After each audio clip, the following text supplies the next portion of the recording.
Hello everybody, so I am just back from Japan. Yay! Oh my god, okay, so it's so much fun. So in this video I'm gonna have like things that you should do in Japan, things to know about Japan. It's a lot of stuff that like me and my roommate were talking, we're like, this is the stuff that like we wish that we would have known during pre-port. So if you guys are going to Japan on your semester at sea trip, here's some things that you need to know.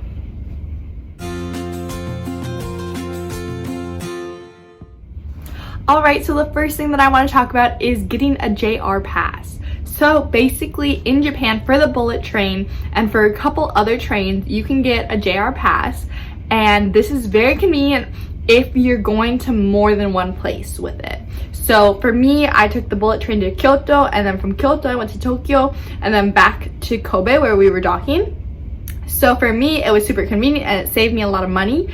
But for people who were just going to Kyoto or just going to Tokyo, it wasn't necessarily worth it for them. It was actually cheaper for them to not buy a JR pass. In addition to this, if you buy a JR pass, JR is not the entire subway system. There are about 3 different subway lines. So when you're booking your hostel or your Airbnb or your hotel or whatever you're booking, keep this in mind, because I had a hostel that was on the subway train, so it was super convenient for me to get anywhere.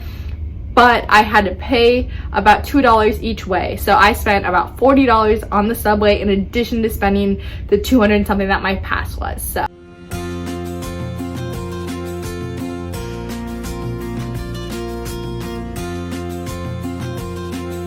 basically, the trains are so punctual, especially like the bullet trains. Like, they will leave exactly when they say that they're gonna leave. They will come about 2 minutes early and then leave right away.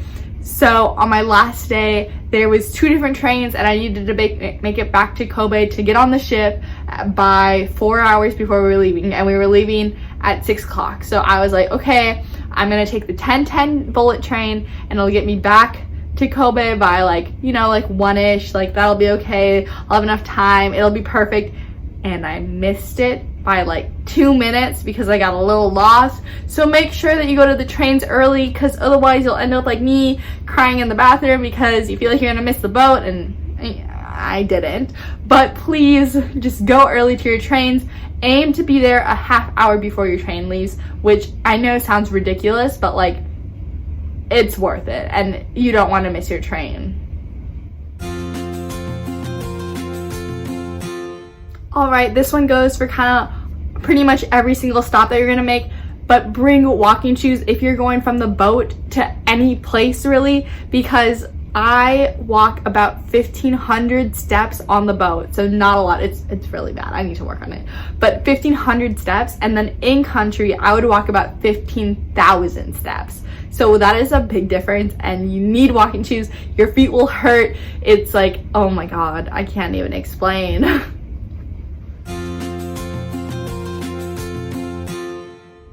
So this one might seem a little bit more obvious, but it wasn't obvious for me and my roommate. So basically, me and her both brought about $70 US in yen.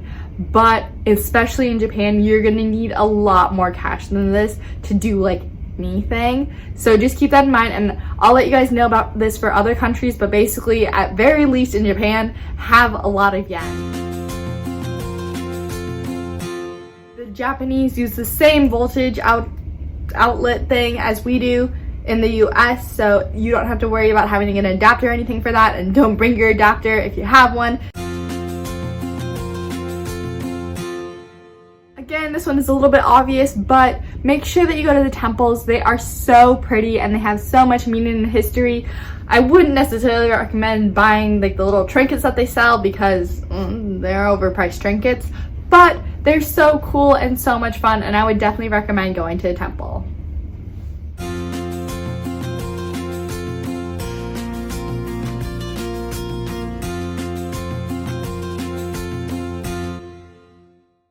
Well, another thing is that by this point in our voyage, me and my roommate both are running a little bit low on snacks. So definitely recommend going to either Daiso or Don Quixote and get some like dollar snacks and have those with you, because they'll let any closed snacks come back on the ship and you can eat those when you run out of snacks.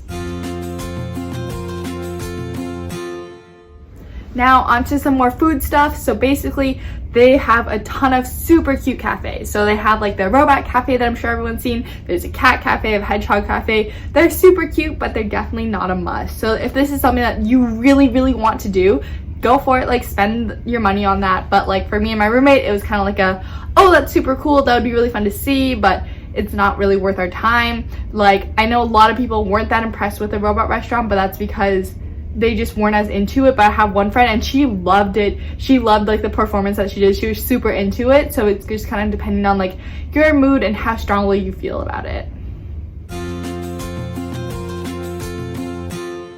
Something else that's really good to know, especially about Japan, is that people are very, very honest and they're so nice, and they speak, not a lot of them speak a ton of English, but they know the very basics and they're so helpful and they want to help. Like you can trust these people. Like I'm a little biased, but you literally, they're so nice, they're so helpful. Definitely ask if you can.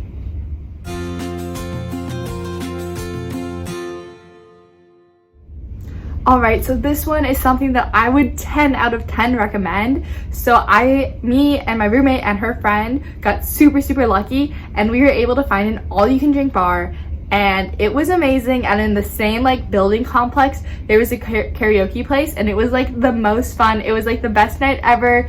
We got a ton of food, a ton of drinks, and it was super, super cheap. So I would definitely recommend trying to find a place like that. So kind of continuing with foods, the foods that I would definitely recommend is get some sushi. Conveyor belt sushi is so much fun and it's super cool, and I love that.